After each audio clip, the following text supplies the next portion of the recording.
All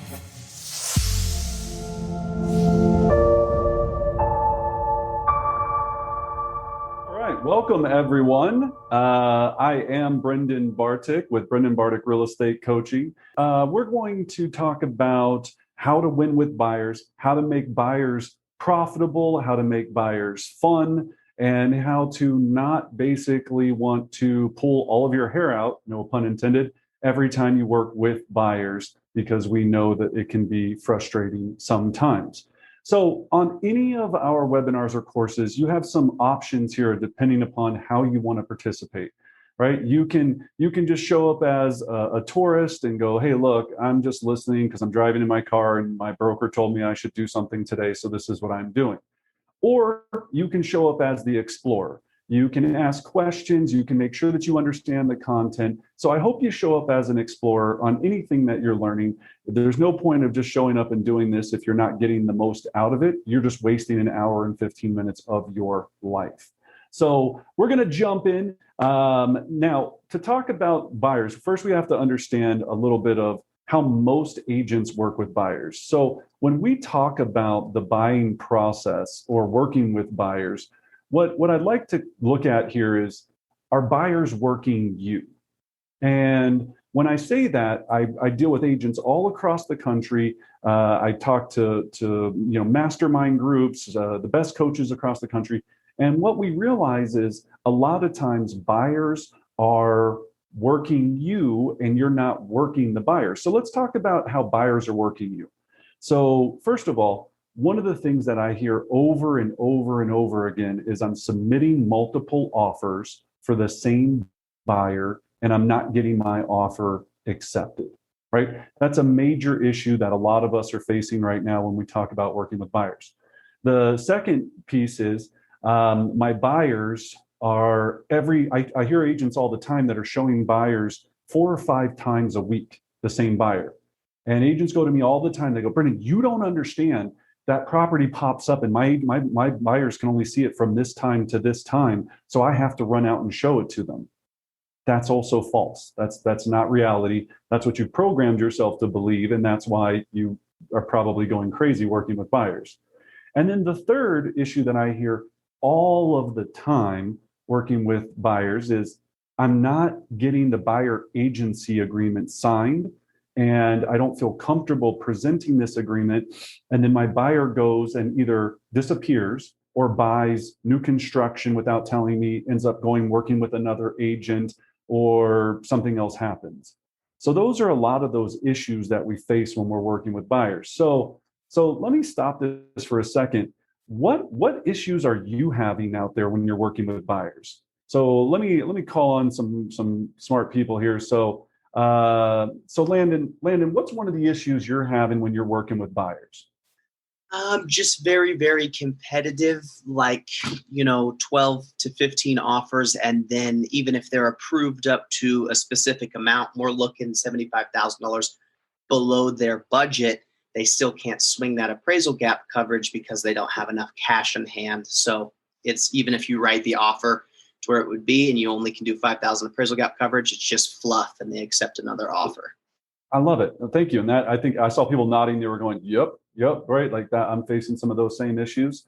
How about Jonathan? You've worked with a lot of buyers in your illustrious career and a lot of luxury buyers.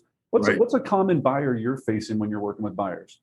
Actually, I'm getting ready for my team meeting tomorrow, and we've been discussing sort of what we're dealing with, and we're seeing it at lower price points, higher price points. We're seeing it with buyers who have serious ammunition, but still, there's no guarantees. It's setting the right expectations, I think, is probably the thing that I'm focused on with my agents and myself with my clients when it comes to buyers, is sort of what you were saying at the beginning of, not having the buyer sort of run you. You have to set the correct expectations. And even then, everybody needs to know it's a dogfight. And when I start talking to clients that want to get in, it's like, okay, well, if you can get in, it's good. You want to get in, but it's going to hurt. And if you can't take the pain, you're wasting our time.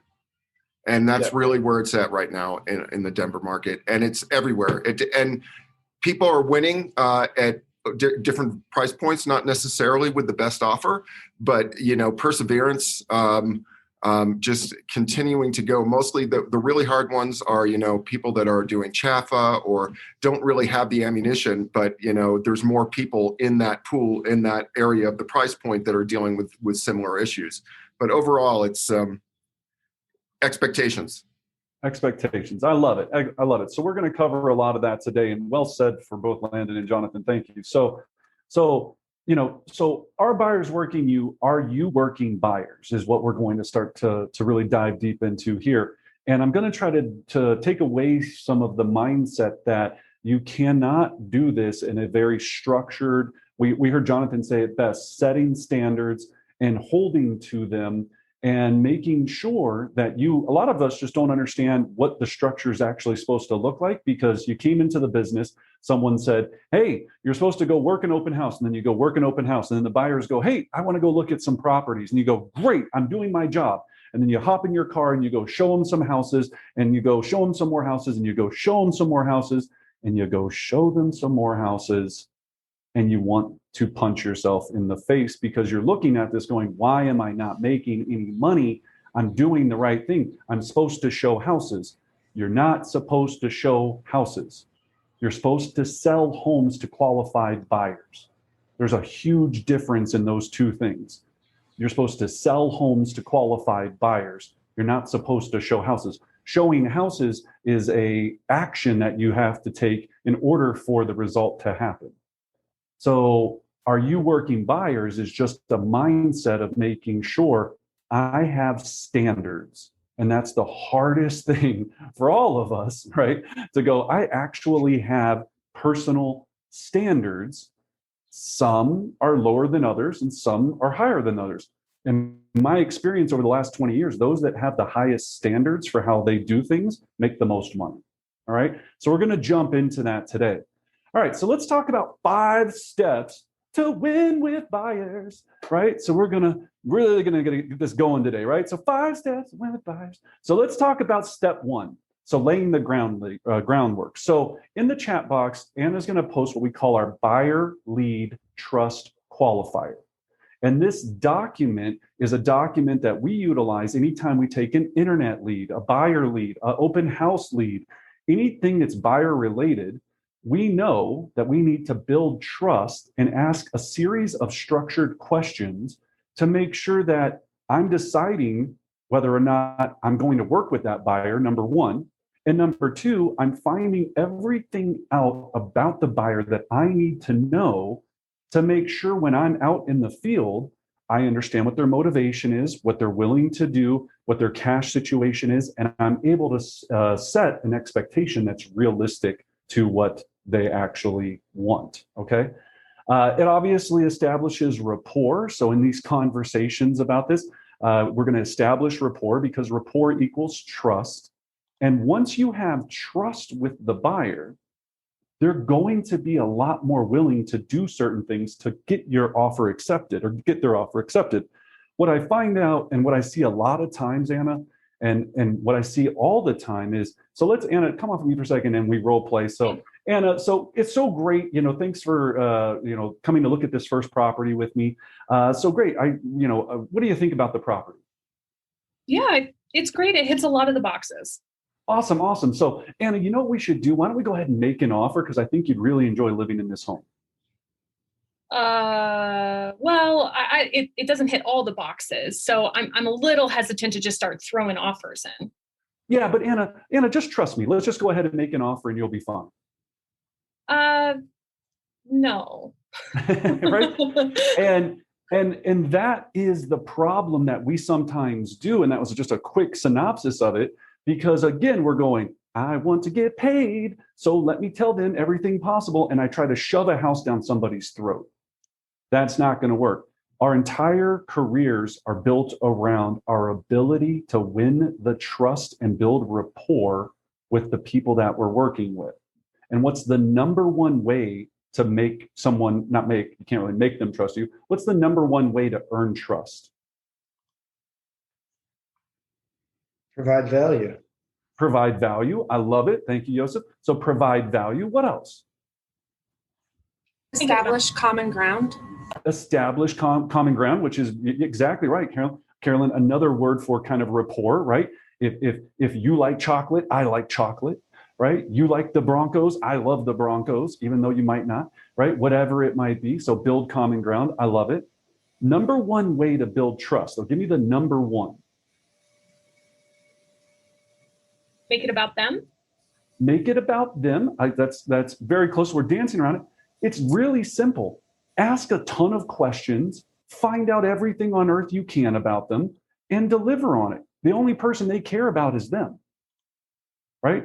So you're right. That was right. Find common ground. It was all tied in there, but we have to be very good at asking questions and then remembering and taking detailed notes in our database, especially if you're working. I know agents that are working with 14 buyers right now. You can't keep all of their stories the same, so you have to take detailed notes. So we've got to make sure that we're really building rapport with every single person by asking a lot of the questions. And then lastly, we're going to talk a lot about this today, is set the initial expectation immediately on exactly how they work with you and how they have success in your buying system. All right. So next, step 2, we have to have our pre-appointment checklist, our PAC, right? Our pre-appointment checklist. So whenever we're working with buyers, there's a couple of things that we have to be ready for, especially to get ready for our first initial buyer consultation. Now, any successful buyer agent's going to have an iPad or laptop. Welcome to the future, right? At the very least, logoed pen and notepad. Now, the logoed pen and notepad when you're meeting on the consultation is just because it makes you look professional. You go, great, it's so nice meeting with you. Oh, actually, you give them a packet here, and we're going to talk about that. You have a pen and paper and go, I'm going to go over a lot of information today, so I just want to make sure you have the ability to take notes. They're going to go, wow, this guy or gal knows what the heck they're doing. Home buyer plan of action.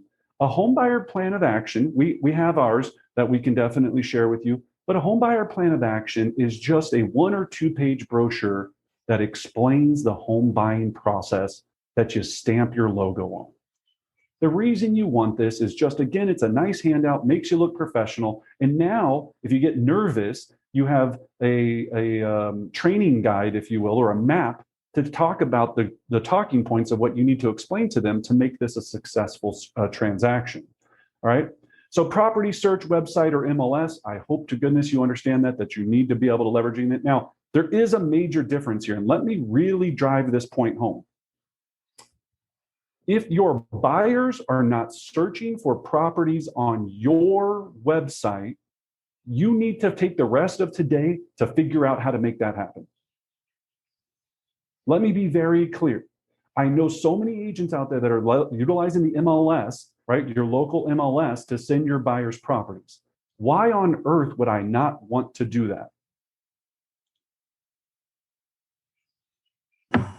You want the SEO to your website. You want them on your website as much as possible. Exactly. You don't want to make Matrix or Iris or Pikes Peak MLS or Naples Board of Realtors more successful. Every time you have somebody looking for a property on your website, it's dinging Google going, this person is important. This person is important, right? If you're on a team, it's important that everyone uses it, because think about how much you're generating as a team when you have 7, 10 agents and they're all hitting the same site looking at 30,000 properties a day. You don't think that that's going to increase your rankings in Google and then you're going to get more leads, which are all going to be distributed between the team members? Of course it is. You have to stop using the MLS. Number 2 is when they use your tech, they fall in love with you. If they're searching properties on Zillow, Redfin, the MLS, they now are in love with Zillow, Redfin, and the MLS. I only want them taking my Blue Magic pill. I don't want them taking any other pill, just Blue Magic. Okay? Thanks, Crystal, for smiling at that. Some people will get that. It's a American Gangster reference. But anyway, and it wasn't really a pill, it was heroin, but I just mixed it in there. So anyway, if you know what Blue Magic is, if you don't, whatever, you'll get it later. All right, cool. So I want them only using my product at all times. That's a big, big difference there. Okay, so hopefully I drove that home. All right. completed buyer lead trust qualifier, and then buyer agency agreement, 6 month or longer is obviously what we're looking for there. So that's everything that you have to have in your pre-appointment checklist. Oh my gosh, Anna, what is this? What?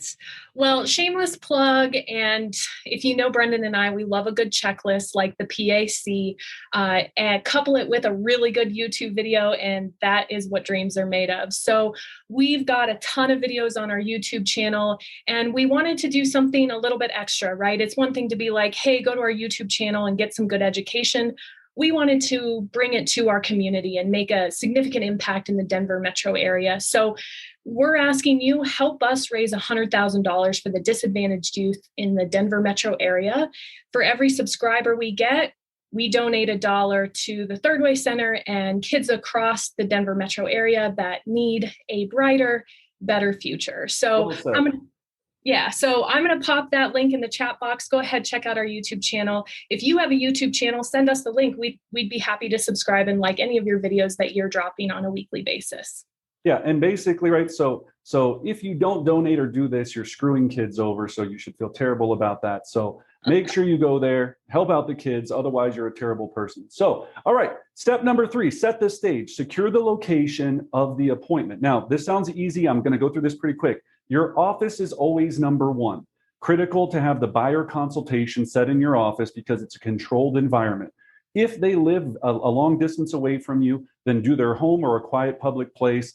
When we say a quiet public place, sometimes you can do a Starbucks. With COVID, it's been very interesting on how you need to do these things. I don't care if you're sitting at a park bench or wherever it is, you have to make sure you're doing this consultation. And I'm going to talk about the difference between the consultation and if you meet the buyer at the first home. We can talk about this. Number 3, at the property, right?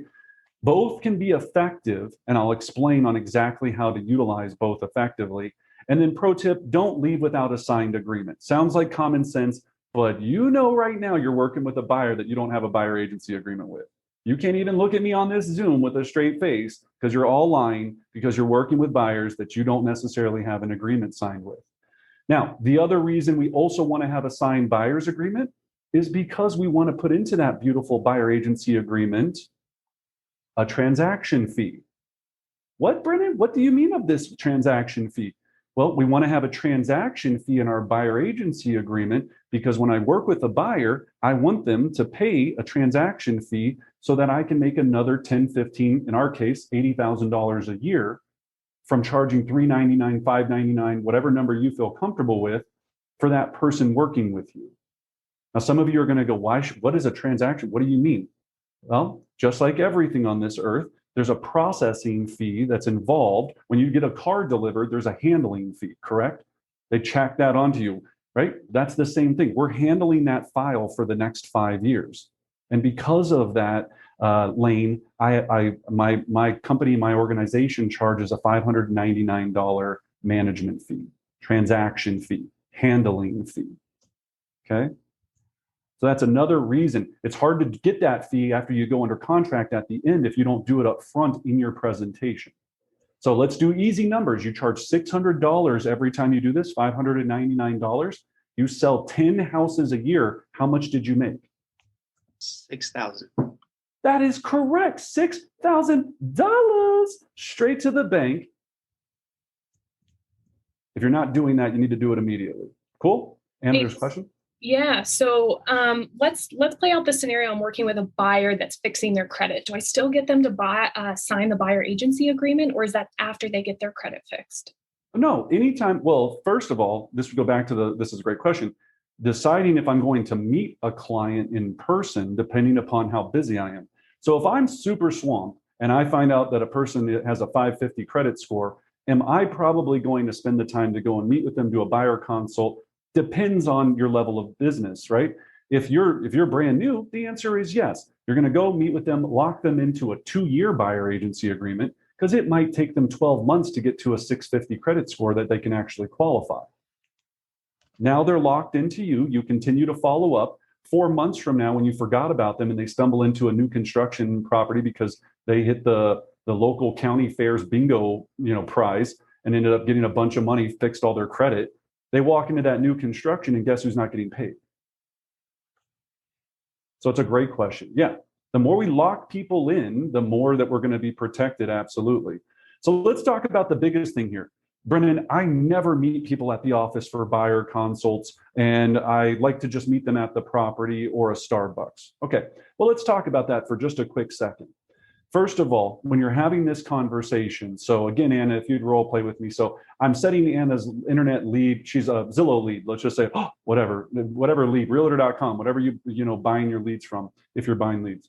So Anna, great. I went through my whole trust qualifier. So Anna, the next step is I'd really like to meet with you at my office so I can take you through the entire buyer process and explain to you how I'm going to be able to provide you with the most exceptional real estate experience on earth. I've got availability today at 4, or would tomorrow at 1 o'clock work better for you? Let's do tomorrow at 1 o'clock. Perfect. That's the script. So now, right, that's it. Now, like I said, if there's a location issue and they go, well, no, we can't really make it there, we can't do this, their ability to meet you at your office or meet with you for a buyer consult is an immediate qualifier if they're actually going to be a good buyer that's going to work with you or not. So this is level 1 of your qualification. If they go, yeah, no, I don't really think we need to come in and meet with you, then they're probably not going to respond to the rest of the process very well. Now you go, but Brendan, I really need to work with the buyer. Okay, if you still feel that it's worth your time to drive out, 40 minutes to go meet with them, and you're going to meet them at the first property, what you have to do when you meet them at the first property is you're still going to bring your buyer, your pack, right? You're going to have everything in your PAC that you need to have. When you get to the first property, if you're showing them more than one, you're going to introduce yourself and you're going to say, oh my gosh, John and Susie, it's so great to meet you in person. I'm super excited to show you this home. I brought a folder of information that I'm going to go over with you here in a moment. You hand them the information.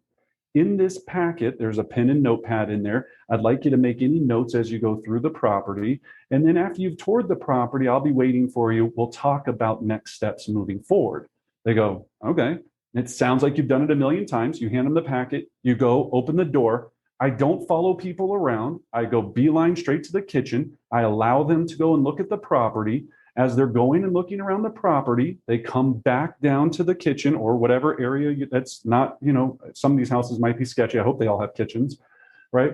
You come back to the kitchen and you go, great. So what did you think?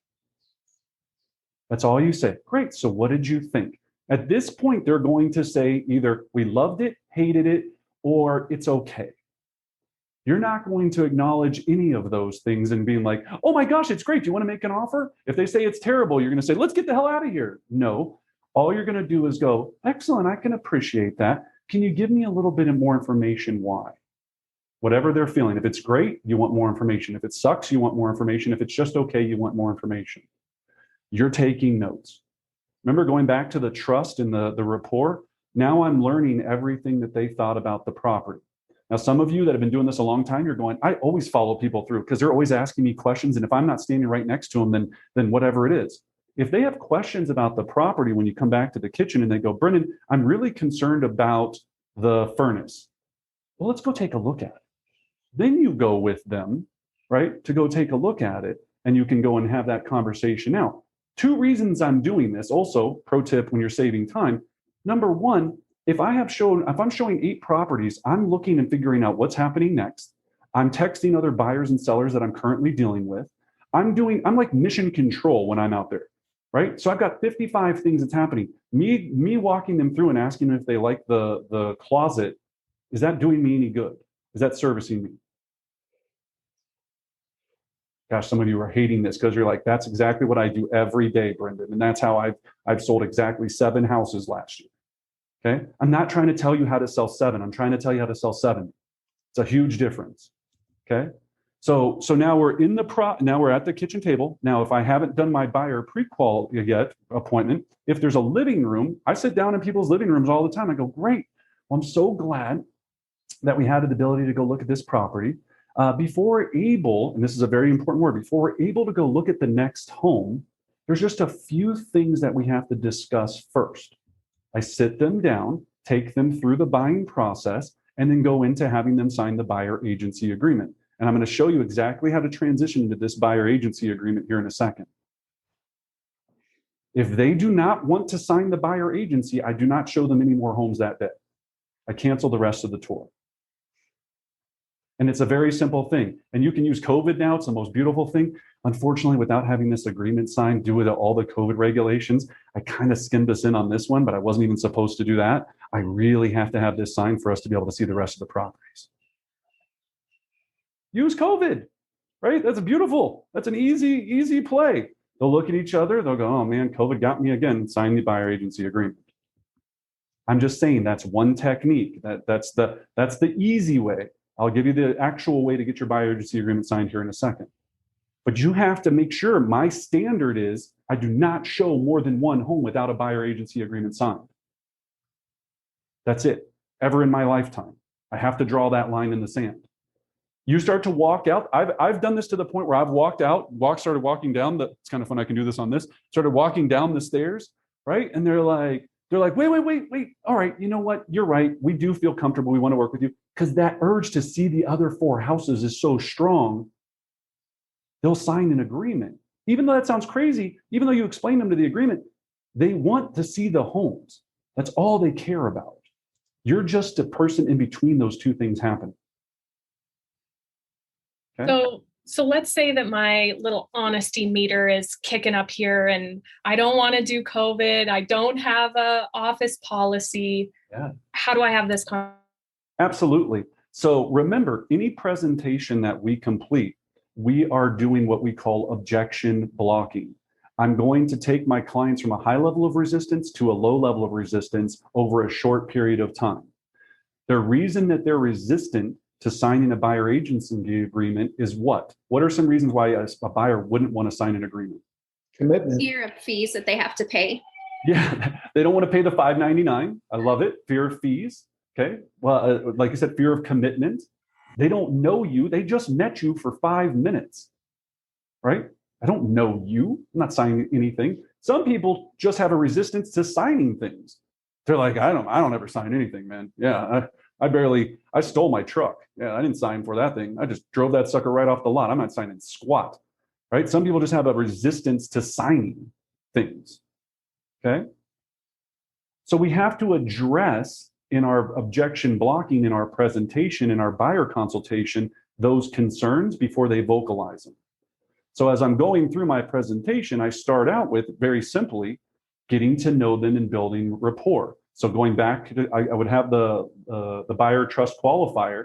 I go back and I confirm everything with them so they know that I care about them. Then the second thing I'm going to do is I'm going to explain to them why and how it's so important to work with me. So I will mention to them that I will be hunting for off-market properties for them, that I have exclusive technology, that I can do it. I have pocket listings. I'm part of a great office that constantly promotes their coming soon listings before they're going to the market so that I can get you off-market properties so you're not having to compete with 65 offers. I have access to the latest foreclosure data, estate sale data, divorce information. I'm just saying, if you have this at your fingertips, you would be giving the value. I can't expect somebody to sign an agreement if there's no reason for them to sign it. Now, after I've covered my objection blocking techniques, all I do is a simple conversation. So great, Susie, John, all I need to do now is I just need your signatures on what we call our buyer agency agreement. This agreement just protects me and you to make sure that you have the most exceptional real estate experience on earth. Now, when you sign this agreement, I'm going to ask you to also do 2 things for me. I'm going to be checking in with you throughout the course of this experience to make sure that you have the most exceptional experience on earth. Now, if there's some times where you think there might be concerns, I want you to voice those to me. I'm going to fix them immediately, and we're going to continue moving forward. So at the end of this, I'm going to, when I've delivered the most exceptional experience, I'm going to ask you to do 2 things for me. I'm going to ask you to provide me with an amazing 5-star review on Zillow. You've probably heard of Zillow. It's that site that everybody thinks they can figure out how much their home is worth. And then number 2, I'm going to ask you to provide me a referral of anyone else you know so I can provide the same level of service to them. Does that sound fair? That's all I do. So now I took it from signing an agreement to changing it to I'm delivering the most exceptional real estate experience on earth. I've gotten a commitment that they're going to provide me a testimonial and a referral at the end of this. The rest of it now I go, great. And the rest of this is just the handshake between me and you stating that I'm going to make sure that I have the most honest and exceptional real estate experience on earth. I have 2 or 3 talking points in the buyer agency. Usually I have 1 talking point per page. Some of you might have a 9-page buyer agency agreement. Some of you, if you're in Texas, you have like a half a page because they just have no rules and they don't care, right? So wherever you're at, your agency agreement could be completely different depending upon where you're located. I'm going to talk about 1 point on there. I'm going to go, look, so this just states that it's for 6 months. This next page states that it's blah, blah, blah. And then on it, I have it always highlighted with their name already typed into it. Everything's already done. I'm not writing anything onto it. And I go, so excellent. All I need is a signature. I put the pen down. Even if I'm sitting on a sofa, I put it on the coffee table. If there's no furniture, I'm doing it on the fireplace mantle. If I'm doing it in the kitchen, I'm doing it on the car hood. Wherever it needs to be done, that pen is getting placed down right by that highlighted name, pointing to what they need to do. And then I sit there and I shut up. And that's the hardest part of the whole thing. They will stare at each other 99.9% of the time. They will pick up the pen, sign the document, and say, great, let's move forward.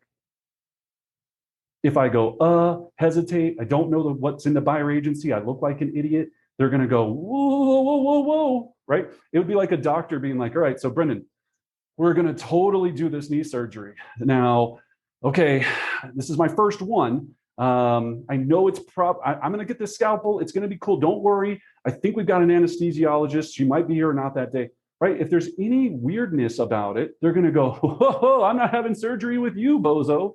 Of course they're going to. It has to be bop, bop, bop, bop, bop, bop, sign. Bop, bop, bop, bop, bop, bop, sign. It's rhythm, it's confidence, and it's practice.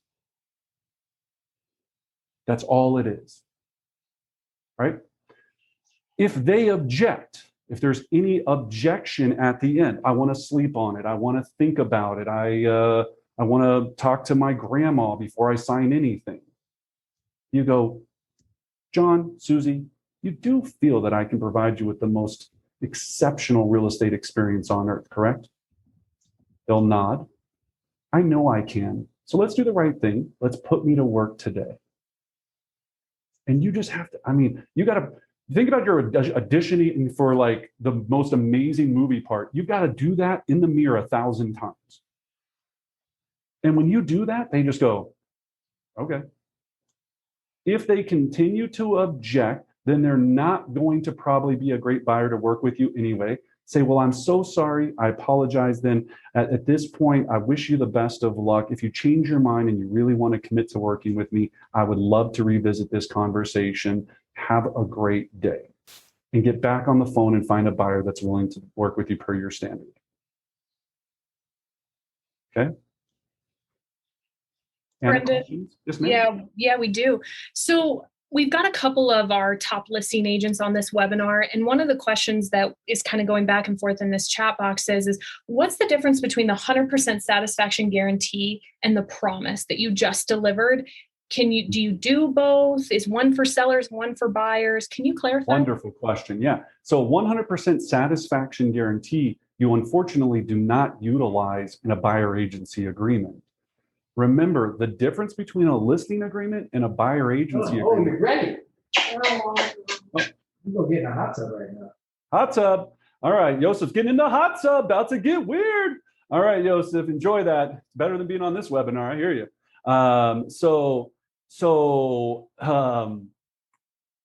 Gosh, I love Bring it back. Yeah, bring it back. I was just like, hot tub stuff. Okay.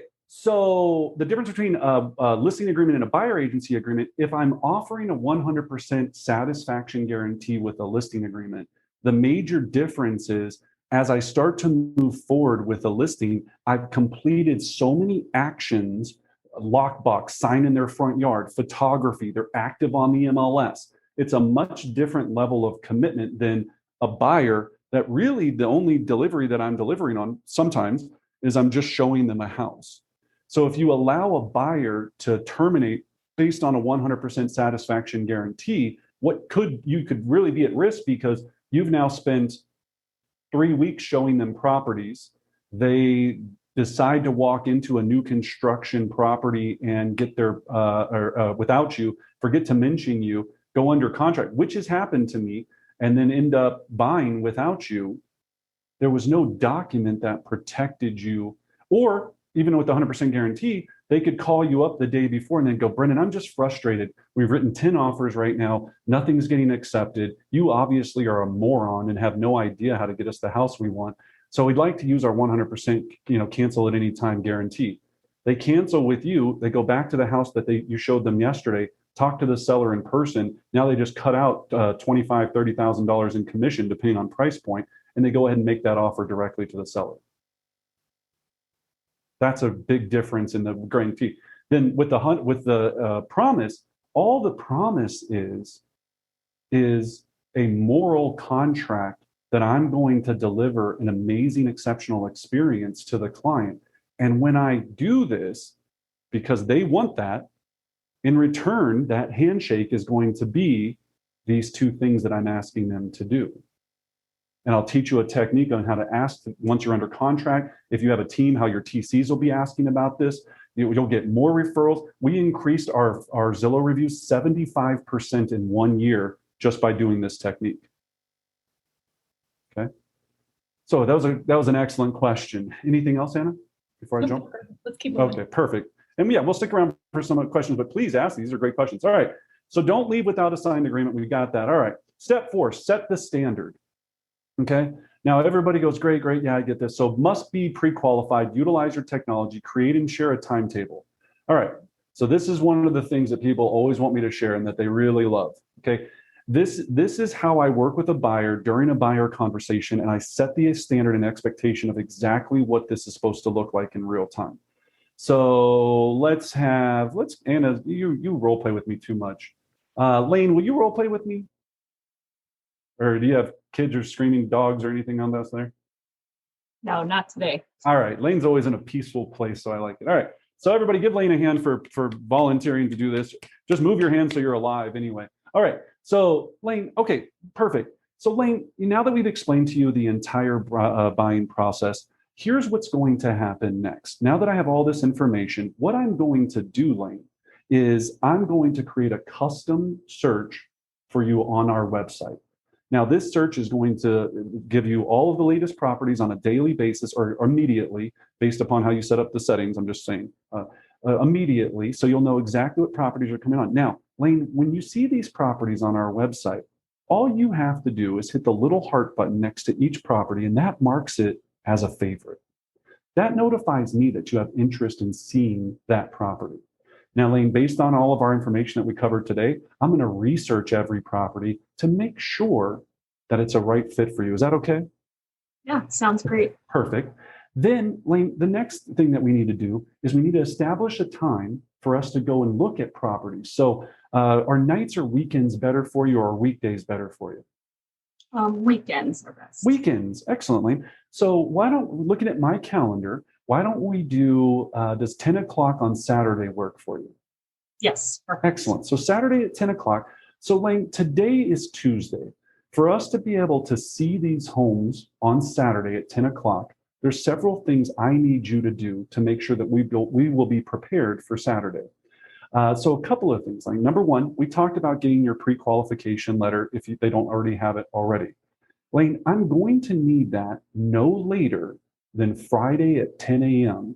for us to be able to see properties Saturday at 10 a.m. Now, the reason, Lane, is because most agents won't even allow me to access these properties unless I have a pre-approval letter in my possession. Okay. So will you be able to get that done by Friday at 10 a.m.? Yes. That's Wonderful. doable. Thank you so much. Okay, excellent. Number two, Lane, that we're going to need to make sure is by 10 a.m. on Friday, I need you to, after I send you the link on our website, I need you to select all of the properties as favorites that you would like to see on Saturday. Now, Lane, just very quick, remember, this isn't a game of quantity, it's a game of quality. So when you're going to select these favorites, there should be no more than 5 to 7, 7 being on the absolute high side of how many properties that we would want to be looking at this Saturday. Okay, does that make sense? Yes. Okay, wonderful. Then, Lane, the other thing that we're going to need is we're going to make sure that you have a checkbook with you, and I'm going to need to make sure that you have the earnest money amount that's necessary for us to make an offer on Saturday. Now, here in Colorado, your state might differ, we're going to need to have at least 1 to 3% of the list price available to deposit as earnest money. And Lane, are you familiar with what earnest money is? Just say no. No, maybe you could explain it. Thanks. So no, Lane, all earnest money is us, or when we go to make our offer, we're going to be putting down a deposit for that agent and that seller to take the property off the market. Now, we'll have several get out of jail free cards, is what I like to call them, that we'll have the opportunity to get that money back if something goes wrong in the transaction or you decide you don't want to move forward. And my goal is to protect that earnest money at all costs for you during this transaction. So do you currently have right now 10, 20, 15,000, depending on what the price point they're looking at? Do you have $10,000 available right now in your immediate checking account to be able to write that earnest money check? Yes. Excellent, fantastic, right? So another check. If they say no, you have until Friday at 10 o'clock. If they're doing CHAFA, VA, 100% other million different prep programs or strategies, you probably shouldn't be working with them right now because we all know they're not going to get their offer accepted. So just tell them, sorry, no, I'm just kidding, right? Just everybody was like, damn, that was cold-blooded, right? Yeah, if you're using CHAFA, you just need to wait to buy a house right now. I'm sorry, that's the only option for you, my friend. But this goes back to, again, our standards. If you know right now that they're looking for $200,000 price point, and there's 5 $200,000 homes available, and every home over $200,000 is going $50,000 over asking, and you're working with a CHAFA buyer, basically in Colorado, it's CHAFA, a government-assisted, grant-funded buyer program, or they're limited on cash and they're doing FHA, what should you do with that buyer right now? Other than send him to Mitch? Send them to Mitch so Mitch can get them an immediate pre-approval, right? Mitch is our wonderful, amazing lender that works at our office. He can get them an actual pre-approval letter. That is absolutely correct, Mitch. But let's just say even still, they don't have the ability to go cash and can't go over asking. What should you do with this buyer? Push the price point lower. Push the price point lower. So now they're looking at mobile homes, right? Or maybe some guy's boat in his backyard, possibly, if you're here in Colorado. We search for other opportunities to get assets. Research for other opportunities to get assets. I love it. So can you, again, borrow money from grandma, grandpa? Do you own any gold that you can dig up somewhere? Okay, so we can get more money. What else? We have to be honest with them. Right now might not be the time that they're available to be able to afford to buy. You can't make everybody's situation work. The world is what it is right now. We say, I wish you, I'll keep you updated, but right now, if you only have 200 grand and you're looking to do CHAFA, unfortunately, we're going to need to get to here with this to make you be able to actually afford a home here. And I have a plan for you to get there, but we can't go out right now. You just have to be honest. And we're not doing that with a lot of these buyers. There's no point of making 16 offers thinking you're going to win a lottery ticket on one of your deals. But Brendan, I just heard the other day somebody wrote 18 offers and on the 19th one, they got it accepted. Great. You just wasted 18 million hours of your life on that one person, when you could have been doing a million other things, finding a more qualified person. I have a question. Please. What if you get creative with your offer? So you're saying you've checked out the property, you feel comfortable advising your client to waive the inspection, maybe try and close under 30 days and just make value in other places. Is that enough, do you think, if you're, really being persistent? It's a great question, Carolyn. The answer is always, it depends, right? If you know that there's 5 houses available right now under, let's say 300,000 that are in the area that they're able to do. One of the things that I enlighten people on is we're going to have to do one of two things. We're going to have to go further out to get you what you want, or we're going to have to start looking at maybe possible new construction opportunities because the home hasn't even been created yet to be an option in the future, and you'll need to continue to rent to do it. What I get nervous about is when we start saying creative offers. Yes, you can, and we'll talk about some creative offer strategies. I'm watching people make offers right now that are going to hurt this person in the future. If you are CHAFA and you don't have enough money to do things and you're buying properties as is putting yourself in high risk to do all of these things. Are you going to feel comfortable in a year when this buyer comes back to you and goes, I can't believe you told us to waive the appraisal, waive this, waive that, waive this, and now they're screwed? That's a hard thing to do. So ethically, we're in this battle of win at all cost, and then also ethically, we're in this battle of going, what we're really in the battle of going is, we're probably not setting the expectation in the beginning well enough, and we're working with people that probably shouldn't buy at this moment at this price point, if the market continues to stay the way it is. And it's just being honest about that. So I know that just depressed a lot of you, because now you have to go fire a bunch of buyers, but I'm going to come back to you and tell you how there's a few things you can do to try to save them, but we want to make sure that we're very clear on that. So when we're creating that timeline, oh, Lane, let's go back and finish out our role play. Sorry, I forgot. So that was such a good question, right? So great, Lane. So now, so 10 o'clock. So we've got the earnest money, we've got the pre-qual letter, we've got the list of properties that you're going to mark as favorites on my website to be able to see the homes. Then, Lane, a couple of other things that I always just mention to all of my clients. Number one, when we meet, so what'll happen on Friday is when I have all of these things by 10 o'clock, by 5 p.m. on Friday, I'm going to email you the location and text to you the location of the first property for us to meet at Saturday at 10 a.m. Okay. Now, a couple of things that I want you to do. Number one, I would ask that you do not, I know you have 17 children. That's awesome. I love kids just as much as you do. But I would ask that when we go to look at these properties, it would be best if you could find a babysitter for coverage that day, because what I've seen happen is sometimes when people bring their children along, things get broken in the property. And I don't think you want to necessarily be liable for any of those accidents. Number two is sometimes things go disappearing at homes because children are children and they grab certain things. I know you don't want to be arrested, correct, Lane? You don't want to get arrested, right? You don't want your kids to go to jail. Of course you don't, right? So it's a better situation if that's the case. Now, in addition, Lane, this might sound like common sense. We're going to go look at 6 or 7 properties and we're going to be covering a decent amount of terrain. You need to make sure that you have a full tank of gas. Okay. Just the other day, I heard about one of my other agents in my office where the clients ran out of gas and they were sitting there for 2 hours during a blizzard trying to figure out what they were going to do. We don't want that to happen to you. All right. And then, Lane, additionally, I want to make sure that you have comfortable shoes that are easy to slip on and off. So I know you have some amazing shoes, I'm sure, but we want to be comfortable. We're going to be walking a lot of territory, and we want to be popping these babies off and on as soon as we can when we get in and out of the property.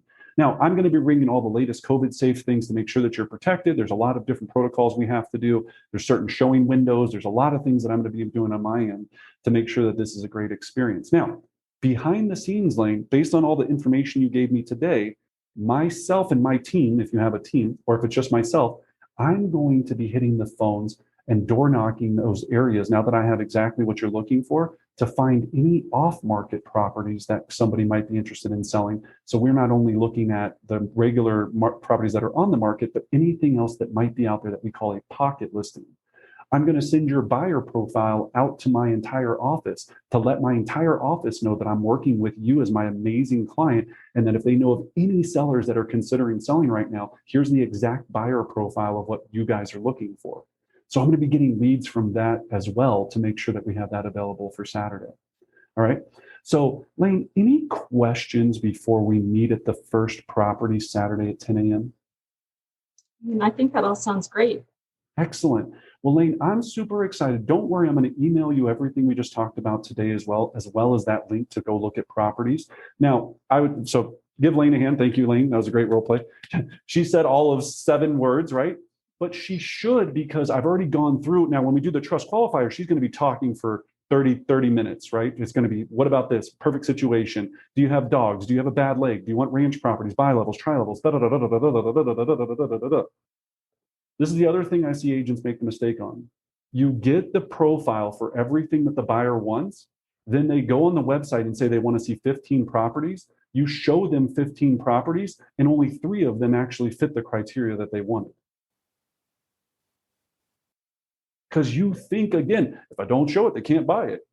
No, it doesn't make sense. Yes, I know that one time it happened to you and you're still rooting for that one time because you couldn't believe it that they fell in love with that one. But that's not a strategy.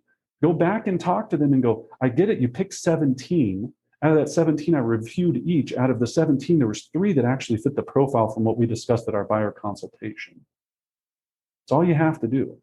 And save yourself enough time. You're not going out and showing the other 14.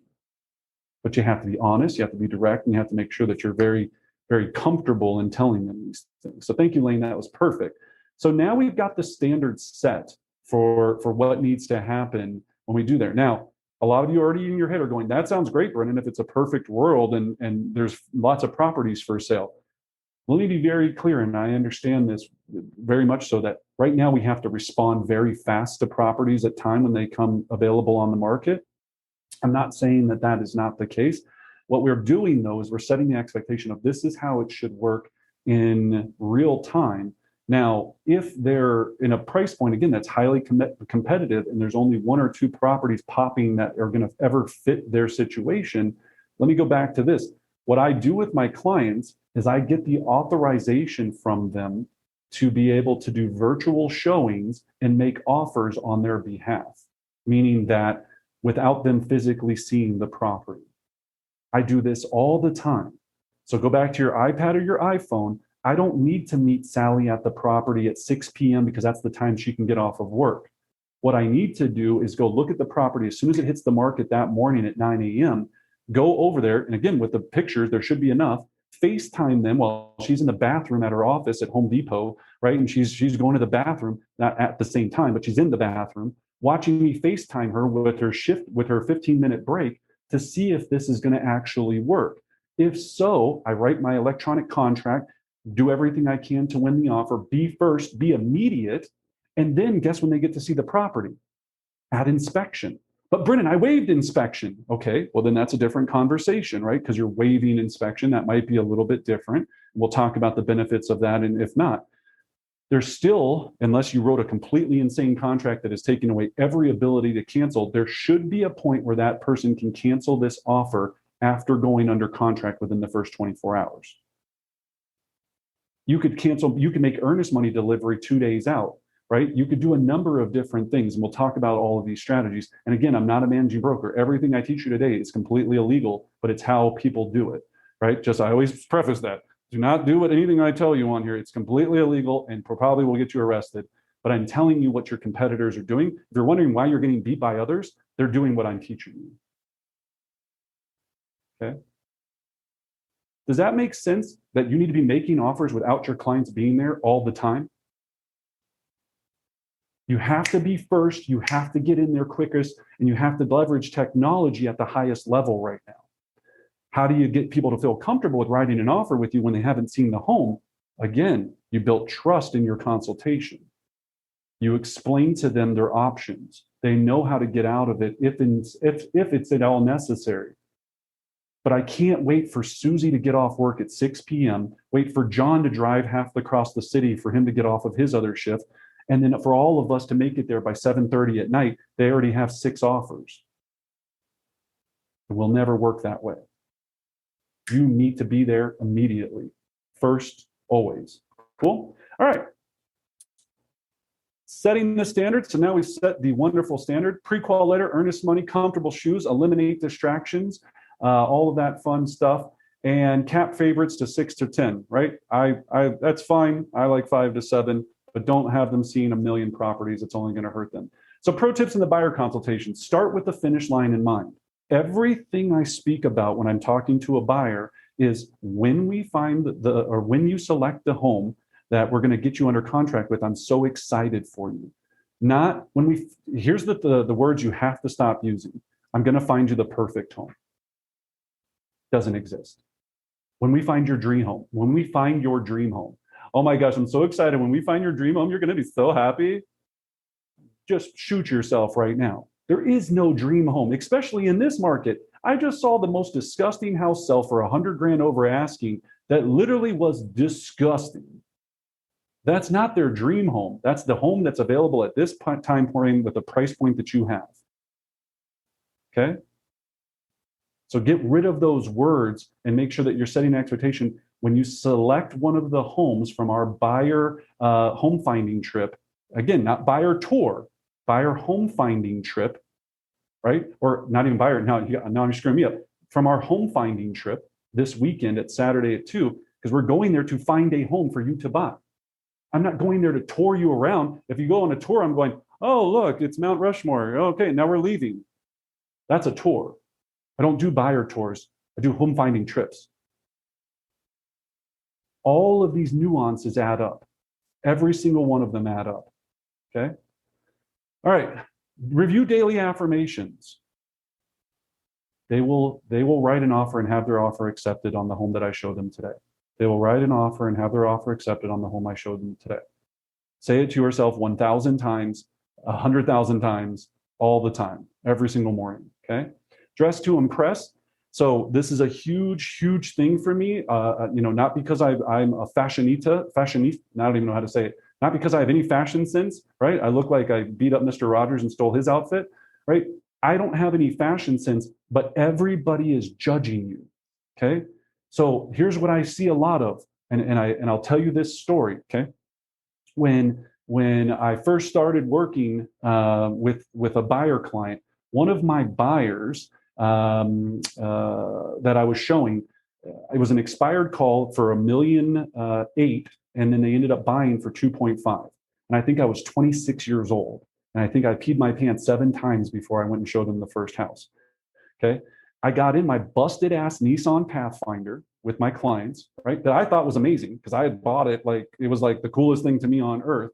But when that price point was, they thought it was a busted piece of poop. And I know this because when I brought the client into my car, she sat in the front seat. This is before COVID. Husband was in the back, and I had one of those steering wheel wraps on it because my steering wheel had faded because I bought it used and it was kind of like crunchy. So I had one of those like orthopedic ones that had like the little knobs on it that you would grab, and it had like fake wood grain, right? That was like wrapped around it. And I swear to God, she sits next to me and she's very like uppity lady. She looks over and she was like, what is that on your steering wheel? And I was like, I was like, I've got bad arthritis. I was like, I put it on there. It really helps me from driving so much because I just lie immediately.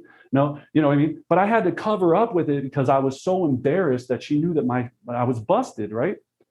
Now, let me take it a step further in this story. So then we go and look at some homes, and this is how people are. I'm not saying that you should agree with it or be like, well, I would never work with someone like that. This is just human nature. I go and show her a house. We walk in, husband loves it. She's kind of reserved. We come back outside, get in the car. He goes, well, so dear, what did you think? She goes, well, you know what?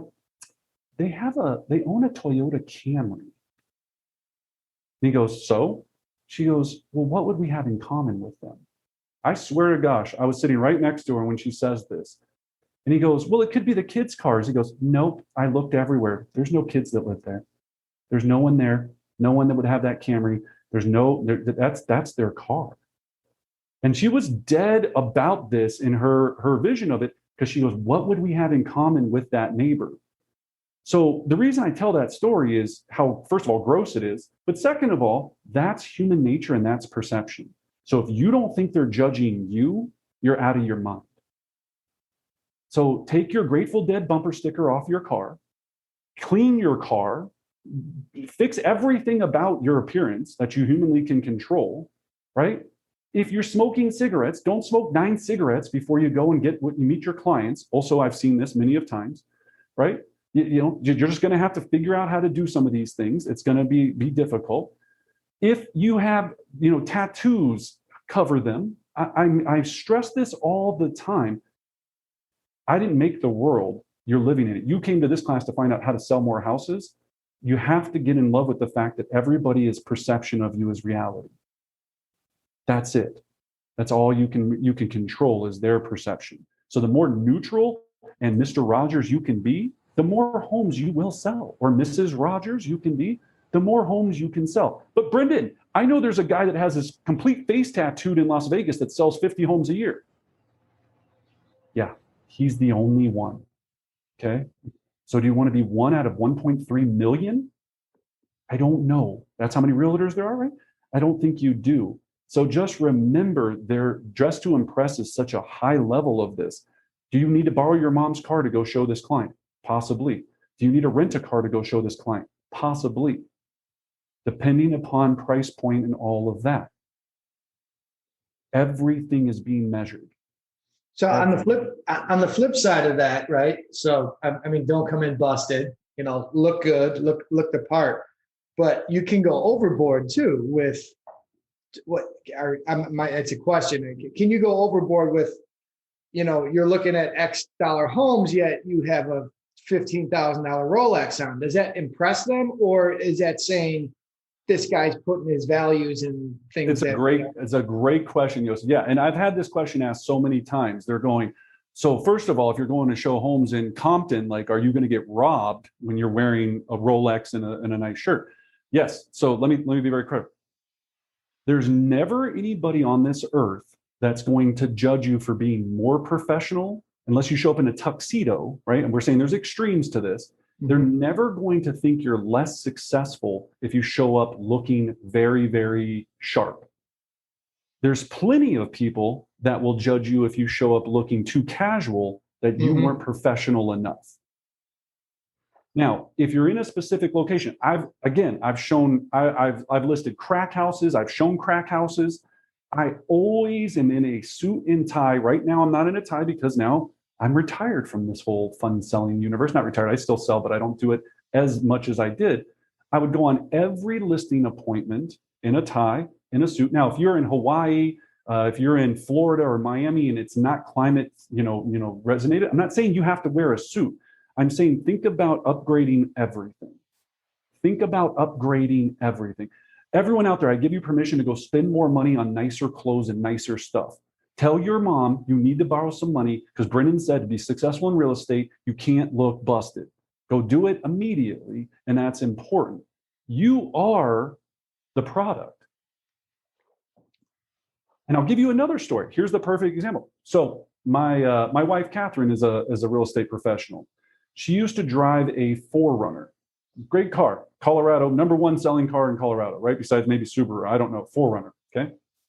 And it was pretty busted because she can't drive and she runs into stuff all the time, right? It had some dents and all this stuff in it, right? So it was kind of busted. She ended up, after working her butt off, ended up buying a Porsche SUV. She will tell you this story. She said, when I pulled up in that Porsche SUV to show homes, I got instant respect and instant credibility immediately. Immediately. It probably just innately made her confidence higher, and it could have all been in her mind. But she said, I started selling more, clients responded me to better, they gave me more respect. Instead of her coming out of her 4Runner that says, like, I love Vail with a busted bumper sticker on it and, whatever else, because she, bought it from tips when she was working as a waitress or whatever it was, right? The reason I say this is you're right now having this stomach pain going, my mom told me that I'm great and I'm individual and people shouldn't judge me based upon these things. I'm telling you that's a lie. Everybody judges you on everything. That's the world. Otherwise, everybody on Instagram would have their bellies hanging out and would just be fat and everyone would be just happy, right? That's not the world. We're judged upon appearance and you are a walking product. Any other questions or thoughts on that, or any other issues or anger that brought into the situation? Good. All right. Well, moving on. Now that you know you have to go buy new clothes, just kidding. Whatever you have to do today, okay? So review and practice.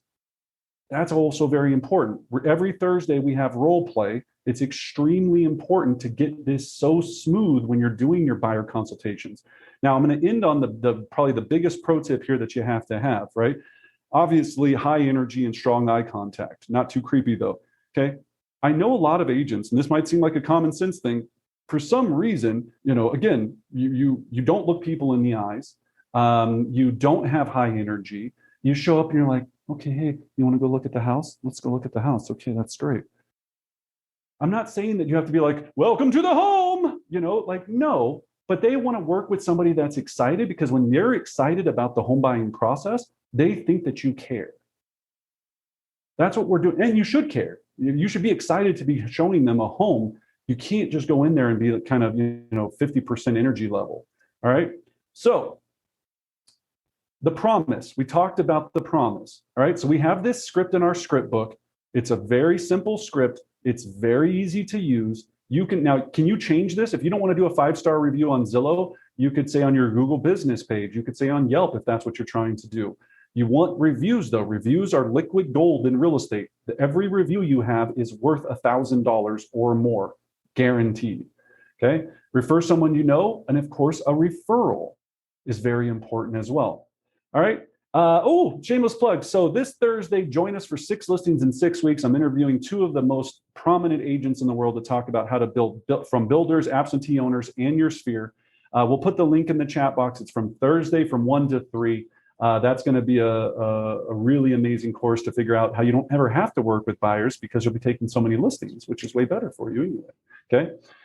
Then step 5, your home tour checklist. So confirm your favorites, right? We kind of talked about this mindset thing. Google directions. Make sure you have printed directions. Now, I give printed directions in my buyer packet to every client, especially because they're following me, because you'll lose people. And then you're nervous the whole time driving. Are they behind me? Can they follow me? It's stressful. You're trying to figure out how to get to the next house because you don't have a nice enough car with GPS. That's a joke. I'm just joking. Don't get sensitive today, right? Because that's just a joke. Okay. God, it's a tough crowd. So you don't have GPS in your car, and even if you did, you'd still want to back up just in case if you're going to show new construction and those properties don't show up. So I always have all of my properties laid out for me in a printed form, and then one for the client every single time. Okay, that's a huge piece of this to make your life easier. Then, in addition, the last thing here, scout the surrounding neighborhoods. So if I'm going to show $1 million buyer or any buyer, maybe it doesn't have to be price point related.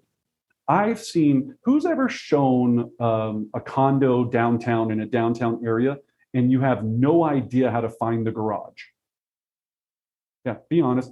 It's happened to me. And you look so stupid because you're like, yeah, I'm the condo expert, like no problem. And then like, so where's the parking space at? And you're like, you go down and you come down to this floor and then you're back in the lobby and then you get locked in the stairwell and then you can't figure out what. It's because you didn't preview the building and you look like a moron. So now my trust level just went from here to this guy's, first of all, a liar, second of all, an idiot, and third of all, why am I working with him when he can't even find the garage in a building when he said he's the condo expert? Don't go with your clients being like, we're going to have an adventure today. We're going to go through this together. I hear some people being like, man, I really just had to figure it out on the fly. It was awesome. No, go preview buildings, go preview neighborhoods, go preview. If you're showing beachfront properties and you're in South Beach, go preview that so you can have some sort of knowledge or authority on it so you don't look stupid. You have the time, you just are acting like you don't. Very least, Google it the night before. When I show condo or loft buildings, I put a whole cheat sheet together. Everything's on Google. When was the building, when was it built? What did it be before? What did it be before? What was it before it became a loft building? Right? So I can drop little tokens of nuggets. I just have it in my portfolio and I'm like, oh yeah, so this is the Acme loft. If you didn't know, this is actually when they used to bring the sugar cane in back in 1867. Yeah, now it made its first transition in 1954. And they're going, oh, Brendan is smart. I love Brendan, right? It's just because I Googled some stuff the night before and wrote down some fun facts. Make yourself the legitimate professional so they think that you're amazing. That's what we're trying to do. Well, not to think, so they know you're amazing, but take that extra time. So extra pin, business cards, COVID kit, of course, estimated repair cost sheet. Estimated repair cost sheet is a nice sheet that we can provide to you if there's tons of them on Google, where you can just easily have a number of trying to figure out what that's going to cost to fix that property if needed. Now, home tour survival kit, snacks. You got to have snacks. People get hungry, and if they get hungry, they get cranky. And when they get cranky, they don't want to sign a contract. So keep them fat, keep them happy the entire day, right? I have snacks all the time. Be like, oh, here, eat some raisins. Shut up, right? Eat some of this, whatever it is, okay? Pen and notepad, measuring tape. This is a big one. If you don't know this, if you're a new agent, you need to have a measuring tape with you at all times. Do you want to have to come back and show another house because you didn't measure the bedroom? And they go, well, will my Game of Thrones armoire fit in here? I don't know. Let's measure it real quick, right?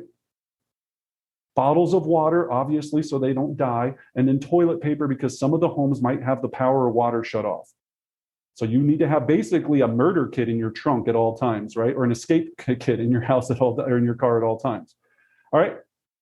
Now, here's another pro tip. We've got 4 minutes. I'm going to end this strong. So start with the best home first. Why? Ooh, I probably should have set that up different, but I'll just go with it now. Why do you want to show them the home that you think that they're going to like the most first? So they can compare it. Who said that? Me. Kelly, you're so smart, right? Because if you show them the nicest one first, every property you show them after that, they're going to compare to the first one and they're going to go, not as nice as the first, not as nice as the first one. Okay, also not as nice. When you end up at the dumpsterist, that's not a word, but the very poopiest one at the end, then they're going, man, that one at the very beginning was a star. If you do it in reverse and you show them the crappiest one first and keep going up in nicer properties or ones that you feel would be nice, then they keep thinking there's going to be another nice one after that. I see some heads nodding because you're not doing it that way now, right? That's worth the price of admission. That's why we kept it to the very end, right? But Brendan, what if it doesn't make sense in my map? Drive further.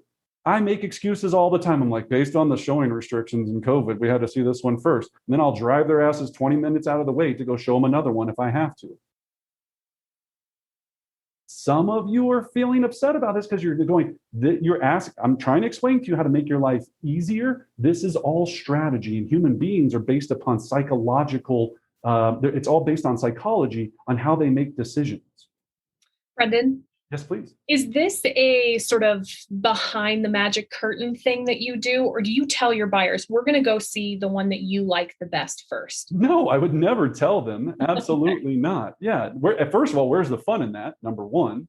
Number two, yeah, now you just let the cat out of the bag and they think they're getting played, right? Like, no, like, of course not.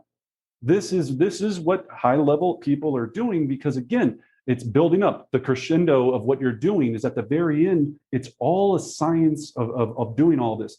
When you're in each property, words that you have to pull out of your vocabulary, in my opinion, I think, I recommend, we always talk about those. When you're with buyers, the words you have to pull out of your vocabulary are, you cannot agree, acknowledge, and anything with them. All you're going to go is say, okay, you have a question about that? Okay, excellent. If you say, man, yeah, that green is ugly, and then later on, that was the nicest house, and you just affirm that house's paint color is green and it's disgusting, they're not going to make an offer on it because you agreed with them saying that house's outside green color was disgusting. And it's hard. I see buyers say the craziest things, and I'm like, are you sure? Are you high right now? And we're in Colorado, so most of them are. Right? I'm like, are you super high right now? I was like, do you like the kaleidoscope rainbow countertops? Like, sweet. Okay. Like, all right. And I don't acknowledge that it's sweeter. I go, love rainbow countertops. Excellent. Okay. Anything else? I keep it. Hey, Brendan, can I role play that with you real quick? Please. Man, Brendan, these walls are the ugliest color I've ever seen. What do you think? Well, again, everybody has different taste, Owen. It's not what I think. If you really don't like them and you don't think that it's going to be the best fit, only you know that. But what do you think about the rest of the house? It's great. That's all I can say, right? It's just constantly, you're crazy, but what else do you think, right?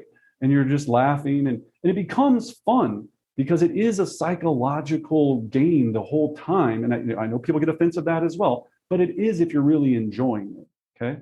Now, as we get to the last house, okay, so now here's the last thing. So call listing agent a favorite home on the way. So the reason that I'm highly effective on this is if I see the first home or second home or any home that they like, and I'm going to show 3 or 4 more, in the car, I'm on the phone with the listing agent immediately finding out any details about that property before I arrive at the next property.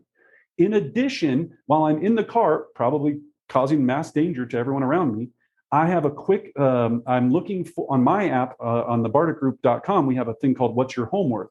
I type the address into that. I get an immediate breakdown of the recent homes that have sold in that area with average price per square foot.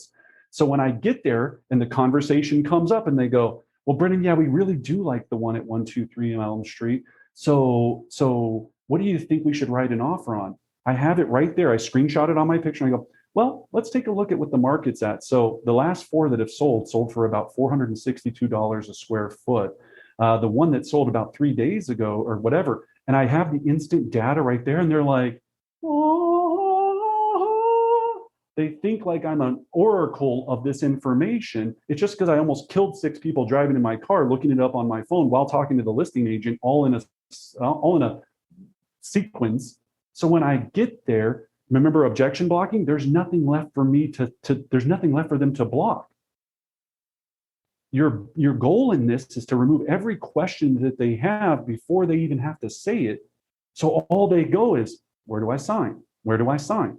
Oh, I need to write a $45,000 over asking price offer. Okay, Brendan, because I trust you. Let's do it. All right, that's a big, big piece of this. Is there's a lot of things that are happening all at once. Okay. In each home, point out the highlights, obviously, and then. Oh, shameless plug. We'll say this for later. Sign up for our coaching so you can learn how to do all this fun stuff. Now, here's the last thing I'm going to leave you with, the script to close. Okay. This is it. This one script will change your life. Okay.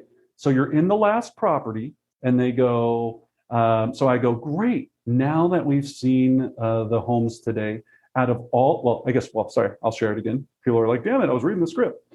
So out of all the homes today, it sounds like the house on 123 Elm Street has the elements you wanted in a home. The next step is for us to submit an offer. So in order for us to make an offer, I'll need a check for the earnest money. I'm going to call the lender and confirm that I have the pre-qual letter for the exact amount and price of address of the home. After that, I'm going to head back to the office, draft up an offer letter, and you'll be one step closer to owning this home. Okay? Now, if they say to you, objection, we're not ready to make an offer, we want to sleep on it, we're not quite sure, I say the same thing, I've said it 1,000 times. I can appreciate that. All we're doing today is making an offer so we can buy the option to wake up tomorrow morning and decide if you still want to move forward with this property. That's all I ever say. Soon as they hear that, they go, well, they're going to go, what do you mean? And I go, well, basically, we can submit the offer. Again, we can do things with earnest money, so no money will be at risk. I can delay the earnest money 1 or 2 days. We have the inspection. If you're not waiving inspection to get out of this contract, there's a number of different things that we can do to protect you and your earnest money as we move through this transaction. Again, I'm not a lawyer. I'm not a managing broker. Do not put your buyers ever in peril. If you're going to write a crazy offer and they're locked in that day, then obviously you can't use this script. The other simplicity of that script, though, is still assuming the close and just going, all we're going to do is move forward, put an offer on this property. And then again, if you decide that you don't want to move forward, just let me know. You could still say that. And by the time they get into their mind going, all right, cool, we're going to make an offer, they get in their car, they drive away, and the wheels are already turning on why they should move forward instead of why they shouldn't. Okay, that's a huge, huge, huge piece of this. So in closing, right, we're not making it up. We have all of our objection handlers. We practice these every Thursday. Remember, when you leave today, right, action changes things. So write down 2 or 3 things that you're going to implement or change in your buyer process. Because again, attending education without implementation is stupidity, right? You can listen to all of this, but if you don't change at least 1 or 2 things, what was the point? And I appreciate everyone for joining us. As always, my goal is to deliver as much value as I possibly can. This is a big subject that you can see there's a lot of nuance in, that there's so many little intricate pieces. But if you start looking at it from, I have to make sure I have standards, build trust, and then add some secret sauce strategy behind the scenes, I guarantee your conversion will increase at least 100%. For some of you, that might be selling 1 house. For others, that might be selling 500 houses.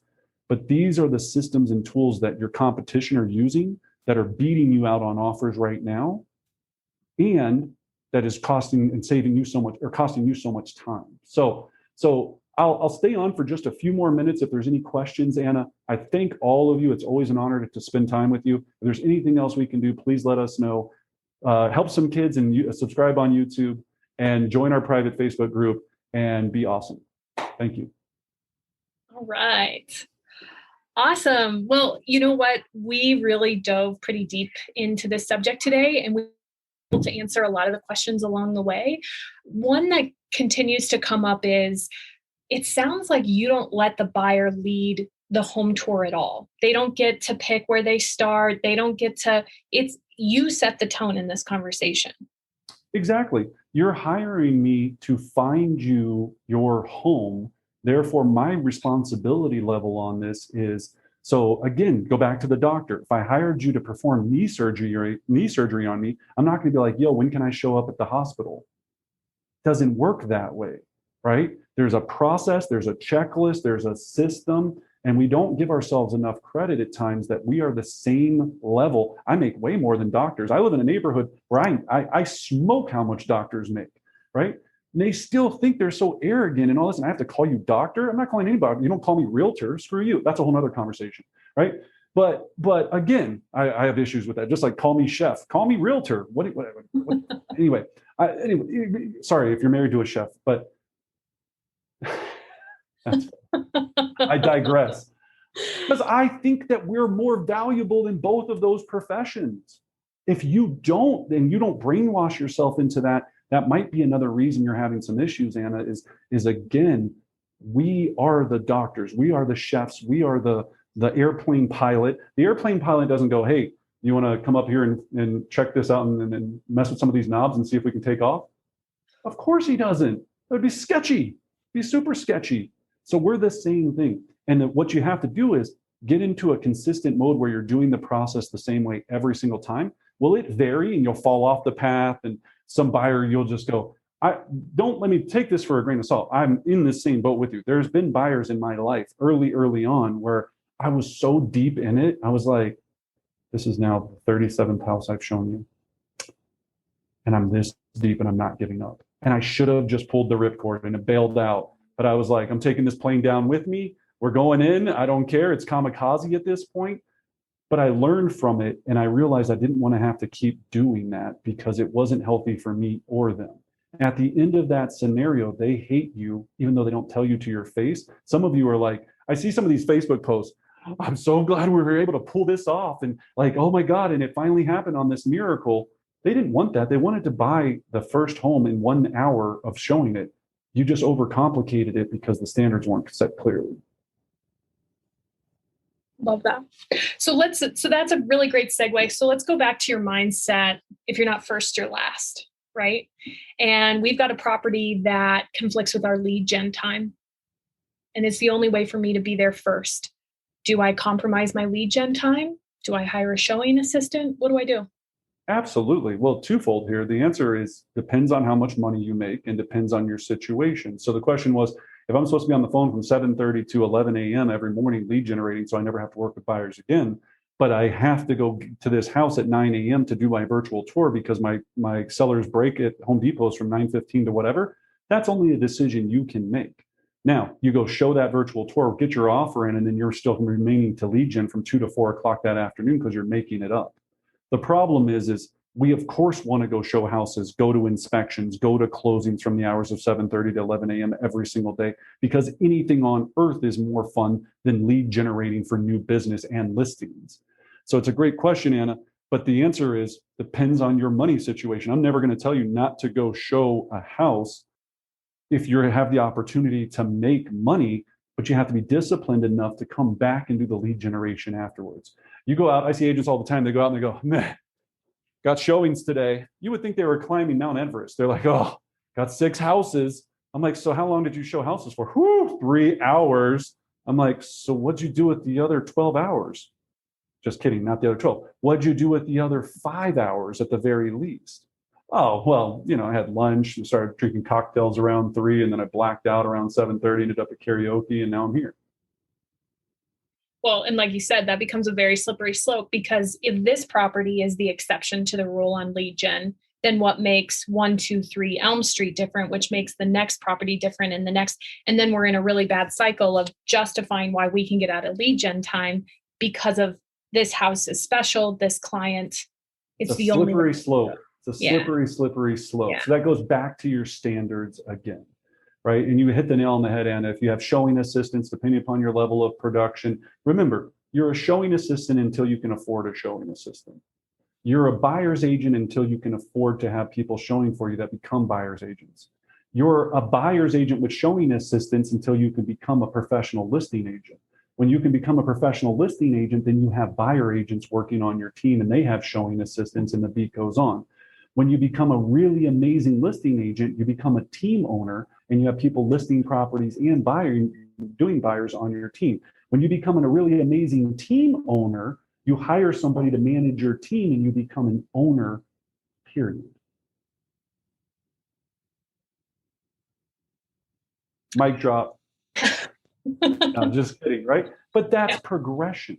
That's the end progression. But people want to go from showing assistant to CEO in like 3 days. It's like, well, there's some stages that we've got to cover first that we have to do to get there. Brendan, I have a question about fees. Crystal, please. Okay, so right now, the way that I write my fees into my contracts, it just really covers my transaction coordinator fees. So twofold. One, how do you actually calculate your $599 or whatever it is?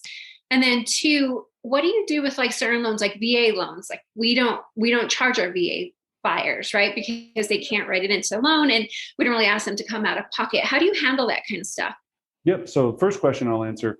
The answer was, how much can I charge and how do you depend? Are you charging a $299 transaction fee, a $599, a $999 transaction fee? So a couple of gauges there. Number one, on our team, we split the transaction fee with the agent. So that's the reason ours is $599. They get $300, we get $300. Okay. Well, actually, they get $300, I get $299 because I'm just a nice guy and I want them to get that buck so they can subscribe to YouTube. So we split it with them, right? Then if you're just trying to debate on how much you can charge, I used to always think that $300 was a lot. Then we started charging $600 and I was like, that's not even a problem. I don't know if we could probably charge $900. It would depend. In California, depending on the average price point, they might be charging $2,500 for all I know. So I think it really depends on how much kickback you're going to get from the client based upon the price point you're working in, number one. Number two is, like you said, on the VA, certain low budget people that can't, not low budget people, low budget offers, that's because they're not low budget people, they just don't make a lot of money. Yeah, we don't, like for VAs, if there's times where it's not applicable, we don't do it, right? We're not doing this to try to like screw people over. We're doing it because there's a lot of costs, there's a lot of things that we have involved, and I really just want them to pay for their own closing gift, is really all they're doing. Right? They're paying for their closing gift and they don't even realize it, but they're paying for their own closing gift on the front side. And that just helps, right? As you grow a team, if you're looking at the team aspect, it just adds up, which you can put that money back into additional marketing, you can put that money back into additional personnel, and you can continue to, if it was just pocketing the transaction fee, that's a different conversation. It has to be reinvested somewhere. Right? So if you're doing a $100 closing gift and you know $200 of every transaction you're doing is going to future marketing, a better TC, a better experience, better presentation material, a better, overall experience for that person.